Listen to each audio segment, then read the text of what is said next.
Hey guys, and welcome to Tnashi's Movie Corner.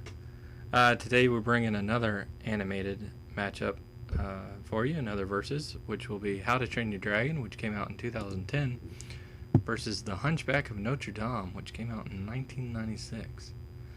And as always, when we judge these, we go by plot, main characters, side characters, songs, humor, villain, cast, romance, themes, memorability, and action. And again, as always, when this was conducted between my brother and myself, and we try to be as objective as we can. So, let's get right down to it.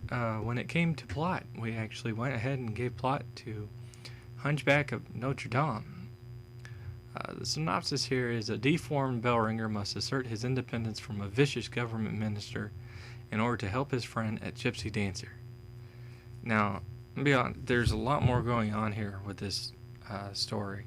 It's not only about him kind of gaining independence, but also acceptance into this society that he's been kind of shunned from.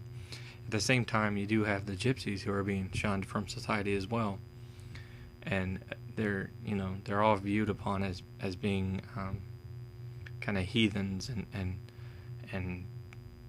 bad and everything, and like nuisance to society. And so you have this minister who's kind of responsible for both aspects of it, but you have a lot of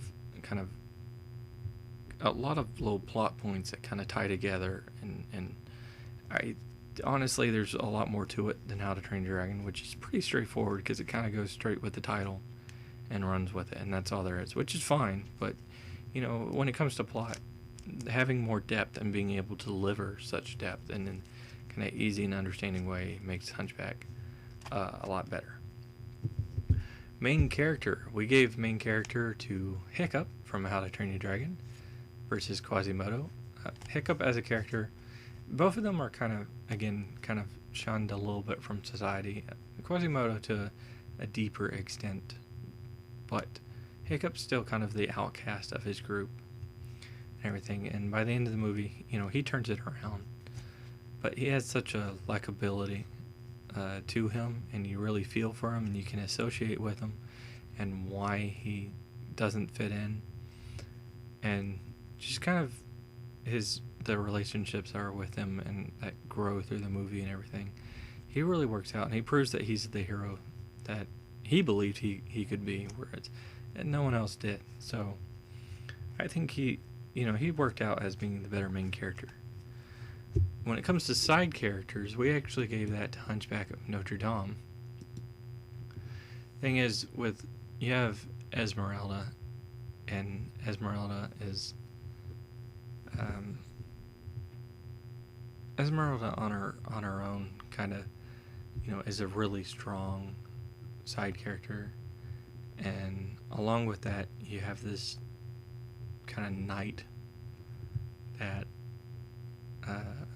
kind of works with Quasimodo and works with Esmeralda, Phoebus, and they're so strong as side characters. They have some backstory to them that you do see, and they do have growth in the movie and everything. Like, they have a lot of conflict happen with them, and they're so center on it that they work out better than some of the side characters for How to Train Your Dragon, which, while likable, are a little more forgettable at the same time.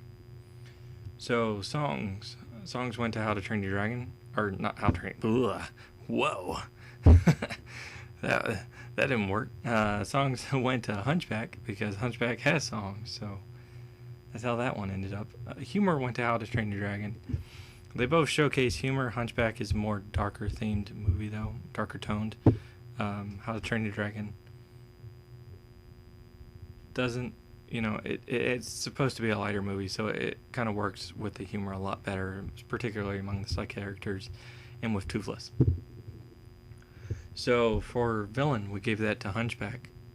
Hunchback, just the villain in there, which is, I think his name is Frollo. I don't want to get that wrong, but anyway, as a villain, he just he has more of a darker tone to him, and he's obviously present throughout the whole movie, and he kind of initiates everything with Quasimodo, and yet at the same time, like, he's trying to wipe out all these people and everything. And the antagonist for How to Train Your Dragon is a dragon, but it doesn't show up really present until the last third of the movie, and that might be a little generous saying that. So for cast, we gave cast to How to Train Your Dragon, mostly because of Hiccup. He really stands out, but you got Stoic and Gobbler, which are voiced really good, and you got Snotlout as well, and T.J. Miller. So they do work a little better as far as the voices go than Hunchback does. Hunchback just doesn't really have anyone that stands out. Romance, we gave to Hunchback. They both showcase romance, but Hunchback, while they both show it, they both showcase, like, it kind of builds over time. Hunchback is a little more involved and works a little better, though, than How to Train Your Dragons does. So, and there's kind of a mutual attraction thing from the get-go, but yet they're not quite getting along because they come from two opposite ends and all that. And there's a lot of trust that has to be earned there, and I think it's delivered a lot better in Hunchback. So let's move on to themes. The themes we also gave to Hunchback.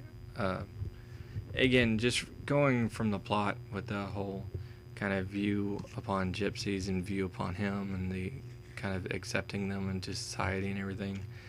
And even kind of the religion aspect of it, with what the minister believes and all that. Like, there's a lot of different points in this movie that really showcase proper themes, whereas How to Train Your Dragon really wasn't built as much upon that. So, but memorability we gave to How to Train Your Dragon. Hunchback, as good of a movie as it is, it doesn't have too many scenes that really stand out, whereas How to Train Your Dragon has quite a few, beyond just the battle sequences. So, and in action we gave to How to Train Your Dragon. They both showcase action, but I think How to Train Your Dragon delivers it a little better than Hunchback does. Hunchback is supposed to be a darker tone movie, yet some of the comedy comes in the action scenes, and it feels kind of out of place. How to Train Your Dragon has action scenes that have comedy and serious moments, but it's that type of movie where it can kind of go between the two, and it does so really well. So, anyway, we are at the end of the battle here, and as long as I don't give one movie an additional point by mistake here, like I tried to earlier, we have a 5-6 vote in favor of Hunchback. So Hunchback is the winner of this matchup. But anyway, guys, let me know what you thought here. Do you agree? Do you disagree?